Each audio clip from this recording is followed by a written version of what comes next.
तो दोस्तों welcome to our channel. तो अभी क्या है, एक वीडियो अपलोड की है तो उसमें कुछ लोग परेशान हो रहे हैं कि सर पार्ट बी का स्कोर दिख रहा है क्या, कैसे देखेंगे पार्ट बी का स्कोर। तो मैं इजी वे में आपको बता देता हूं कि पार्ट बी का स्कोर कहां पे दिख रहा है। तो चलो चलते हैं हम नेक्स्ट। इससे आगे मैं लॉगिन पे देखो अब क्लिक कर रहा हूं और इसके बाद मैं बताऊंगा कि आपको कहाँ पे पार्ट बी का अपना स्कोर देखना है। तो यहाँ पे हम आ गए हैं, इसे अभी मैंने लॉगिन किया था। इसके बाद आप देख सकते हैं, देखो एक तो दिखा रहा है प्रोविजनल स्कोर आपको टॉप पर, ठीक है, और एक इसके बाद आपको दिखा, ये देखो एक टॉप पर दिखा रहा है प्रोविजनल स्कोर, एक इसके बाद दिखा रहा है प्रोविजनल स्कोर सेकंड वाला, ठीक है। तो आप ये देखेंगे कि जो ये फर्स्ट वाला है ये आपका पार्ट ए का है और ये सेकंड वाला जो है पार्ट बी का है। मैं आपको क्लिक करके दिखा देता हूँ, आप लोग देख लेना, जिन लोगों को प्रॉब्लम आ रही है मैं आपको क्लिक करके दिखा देता हूँ। तो आप देख सकते हैं ये हमने क्लिक किया इसके बाद, तो यहाँ पे आपको दिख रहा होगा ये टोटल वैलिड क्वेश्चन 75, जो आप लोग जानते हैं कि आपका पार्ट बी 75 का था। इसके बाद टोटल अटेम्प्ट इसने 55 लिए हैं और टोटल करेक्ट क्वेश्चन इसके 42 हैं और टोटल रॉन्ग 30 हैं। इसके बाद यहाँ पे इसका नीचे भी दिखाया हुआ है, मैं दिखा देता हूँ कि क्या रॉ मार्क्स हैं और इसमें भी नॉर्मलाइजेशन हुआ है या नहीं हुआ है। तो आप लोग खुद देख लो, बाकी लोग झूठ बोल रहे थे वो कि नॉर्मलाइजेशन नहीं होगा। तो ये देख लीजिए, आप लोगों को दिख रहा होगा कि कितने यहाँ पे भी नॉर्मलाइजेशन हुआ है। यहाँ पे 75 इसके टोटल क्वेश्चंस थे, इसके रॉ मार्क्स जो हैं 37.66 हैं और प्रोरेटेड मार्क्स जो हैं इसके 37.66 ही हैं। कहने का मतलब यह है कि इसके में नॉर्मलाइजेशन नहीं हुआ है बिल्कुल भी, मतलब इसका मार्क्स नहीं बढ़ा है। लेकिन अभी मैं एक मार्कशीट और दिखाऊंगा आपको कि क्या उसके मार्क्स बढ़े हैं या नहीं बढ़े हैं, तो आप लोग देख सकते हैं। मैं भी दिखाऊंगा, इसके बाद एक मार्कशीट और दिखाते हैं तो उससे आपके सामने ही प्रूफ होगा कि हाँ नॉर्मलाइजेशन हुआ है या नहीं हुआ है। तो ये डीजल मैकेनिक्स की ट्रेड थी, तो आपने देखा कि पार्ट बी के मार्क्स आपको कैसे देखने हैं। इसके बाद पार्ट ए का तो आपको पता ही है, तो पार्ट ए का तो आपको पता ही है कि हाँ कहाँ से पार्ट ए का देखना है। तो ये देखो सबसे ऊपर जो दिख रहा है प्रोविजनल स्कोर, ये पार्ट ए के लिए है।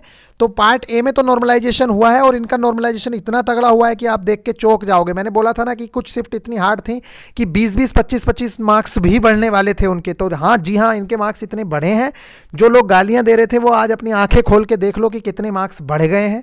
और मैं आपको दिखा देना चाहता हूं, और मेरी वीडियो पर जिन लोगों ने गलत कमेंट किए थे वो आप जाके सुधार भी सकते हो, देख लो जाके कि हाँ भाई क्या हो रहा है क्या नहीं हो रहा है। जो लोग बोल रहे थे ना कि ग्रुप डी में तो इतनी सारी शिफ्टें थी इस वजह से मार्क्स बढ़े थे, यहाँ नहीं बढ़ने वाले हैं, तो आप देखो जरा कितने मार्क्स बढ़े हैं।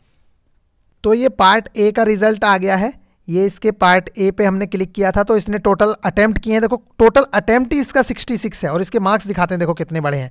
टोटल अटेम्प्ट इसका 66 है, टोटल करेक्ट इसके 57 हुए हैं और इसके बाद टोटल वैलिड क्वेश्चन इसके 100 हैं और रॉ मार्क्स इसके 54 हैं और प्रोरेटेड मार्क्स भी इसके 54 है। लेकिन नॉर्मलाइजेशन मार्क्स देखो आप 77 मार्क्स, 54 और 77 का गैप देख लो। जो लोग बोलते हैं ना, मतलब मुंह उठा के कुछ भी बोल देते हैं, पता है नहीं हम भी बोल रहे हैं तो किसी बेस पे ही बोल रहे होंगे ना। तो 54 और 77 आप खुद देखो जरा, 23.12 मार्क्स बढ़ गए हैं। कितना मार्क्स बढ़ गए? 23.12 मार्क्स। इतना ज़्यादा नॉर्मलाइजेशन हुआ है, तो आप देख सकते हैं इतना ज़्यादा नॉर्मलाइजेशन क्या है। मैंने बोला था ये वही वाली शिफ्ट है जिसमें इंग्लिश के क्वेश्चंस देखने को मिले थे, और जिन लोगों ने ये बोला था ना कि इंग्लिश के क्वेश्चंस कैसे दे सकता है आरआरबी, इतना बेवकूफ़ नहीं है, तो आप लोग जाके इसका सेट चेक कर सकते हो।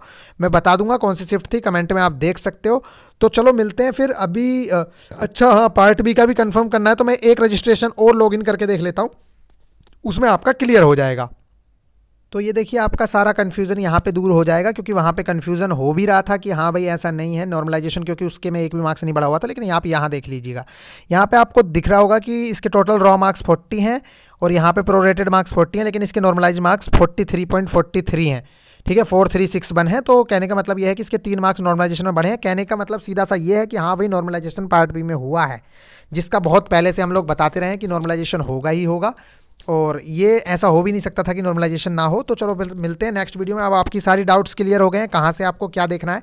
अगर अभी भी किसी का रिजल्ट नहीं दिख रहा है तो मैं आपको बता देता हूँ कि क्रोम ब्राउज़र को अपडेट कर लो, और एक बार अगर वो टू मैनी यूजर्स दिखाता है तो एक बार ऊपर से खींच के उसे रिफ्रेश करते हैं ना, ऊपर से खींच के उसे रिफ्रेश करो और सारे रिजल्ट दिख जाएंगे आपके सामने ही। मैं रिजल्ट देख रहा हूँ अभी देख लो। आप टाइम भी देख सकते हो यहाँ पे, ये देखिए 11:38 टाइम हो रहा है, ये दिख रहा होगा आपको यहाँ पे टाइम भी 11:38, ठीक है, ऊपर देख लो आप 11:38 टाइम हो रहा है। तो मतलब आपके सामने ही सब कुछ चल रहा है, ऐसा नहीं है कि हम झूठ बोल दे रहे हैं, ठीक है।